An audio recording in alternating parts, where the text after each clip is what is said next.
Live in relationship भाग 1। तू रहेगी वही छोटे शहर की छोटी मानसिकता वाली, तेरी सोच दकियानूसी ही रहेगी। डॉक्टर कांत की टेबल पर पड़ी उसकी रिपोर्ट्स मानो उससे अब तक की लाइफस्टाइल का हिसाब मांग रही हो। डॉक्टर कांत की एक एक बात उसके कानों में गूंज रही थी। It's too late miss Nidhi, now you have to give birth to this child, we can't take risk. Doctor Kant ने सीधे शब्दों में जब उससे कहा तो वह गिरते गिरते बची। विनय ने बड़ी मुश्किल से उसे संभाला।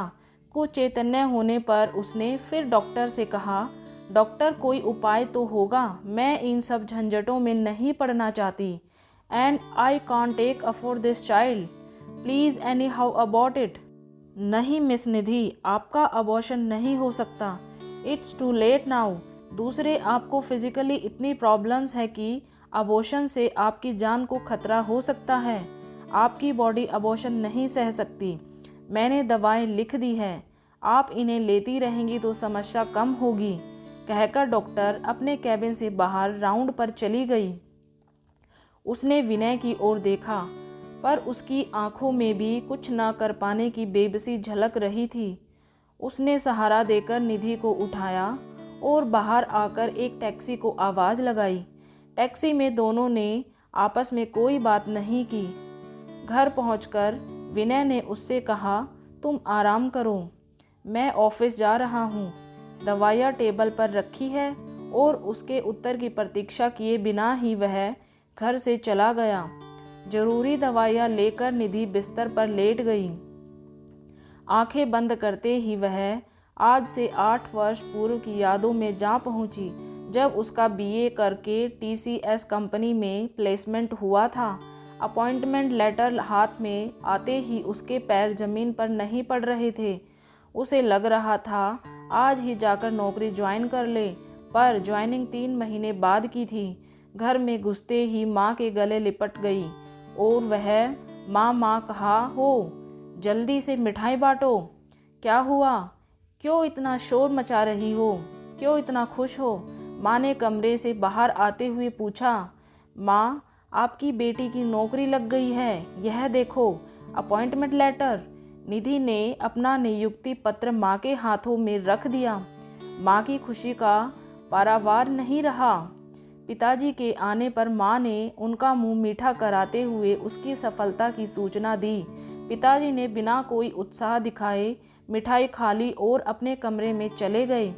पिता की ऐसी प्रतिक्रिया देखकर निधि हैरान होकर उनके पीछे पीछे चल दी और उनके गले में बाहें डालकर बड़े लाड़ से बोली, पापा, आप मेरी सफलता से खुश नहीं हैं क्या? नहीं बेटा, ऐसा नहीं है कि मैं खुश नहीं हूँ, पर मैं चाहता हूँ कि तू पीजी कर ले ताकि और अधिक अच्छे पैकेज वाली नौकरी मिले, क्योंकि यह नौकरी ऐसी ही है कि घर छोड़कर इतनी दूर जाना पड़ेगा। यहाँ इंदौर में ही मिल जाती तो ठीक रहता। इतनी सैलरी से तो तू पुणे में तेरा ही खर्च नहीं निकाल पाएगी। पापा ने प्यार से उसे समझाते हुए कहा, नहीं पापा, पीजी वीजी करना तो अब मेरे बस का नहीं है, क्योंकि अब और पढ़ाई मुझसे नहीं होगी। अब तो बस मैं नौकरी करके महानगर में रहकर लाइफ एंजॉय करना चाहती हूँ। कहकर मानो उसने अपना निर्णय सुना दिया हो। जैसी तुम्हारी मर्जी, कहकर पापा कमरे से बाहर चले गए। यूँ भी पापा कभी किसी से अपनी बात ज़बरदस्ती नहीं मनवाते थे, सो उसने इतना ध्यान नहीं दिया। फिर माँ तो पूरी तरह से उसके साथ थी। 3 माह बाद पापा की इच्छा के विरुद्ध वह पुणे जैसे महानगर में नौकरी करने आ गई। यहाँ आकर शहर की चकाचौंध ने तो उसे अभिभूत ही कर दिया था। आते समय माँ के कहे शब्द आज भी उसे बराबर याद आ रहे थे। बेटी, अभी तू छोटे शहर में ही रही है, इतने बड़े शहर में जाकर वहाँ की चकाचौंध में भटक मत जाना।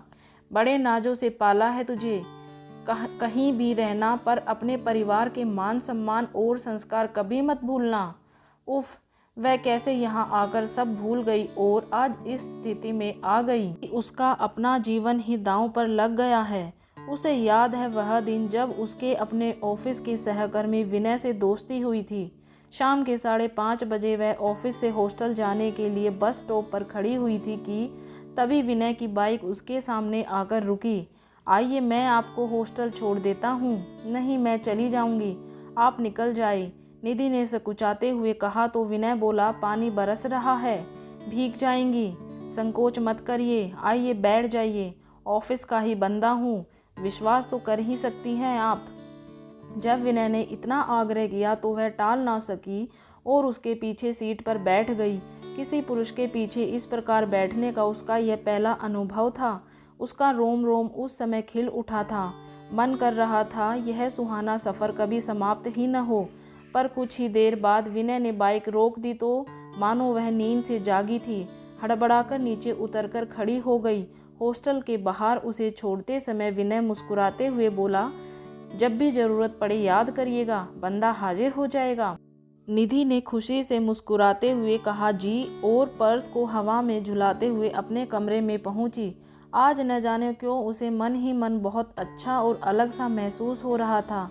पूरी रात वह विनय के बारे में ही सोच रही थी। अगले दिन जब वह ऑफिस पहुंची तो विनय गेट पर ही मिल गया। हेलो, गुड मॉर्निंग मैडम, रात में नींद नहीं आई क्या? मेरे बारे में ही सोचती रही, उसने खिलखिलाते हुए कहा तो वह भी हंस पड़ी। तो दोस्तों, मैं जल्दी ही इसका दूसरा भाग आपके लिए लेके आऊँगी। आपने अगर अभी तक चैनल को सब्सक्राइब नहीं किया है तो जल्दी से चैनल को सब्सक्राइब कर लीजिए और बेल आइकन को प्रेस कर लीजिए। वीडियो देखने के लिए धन्यवाद।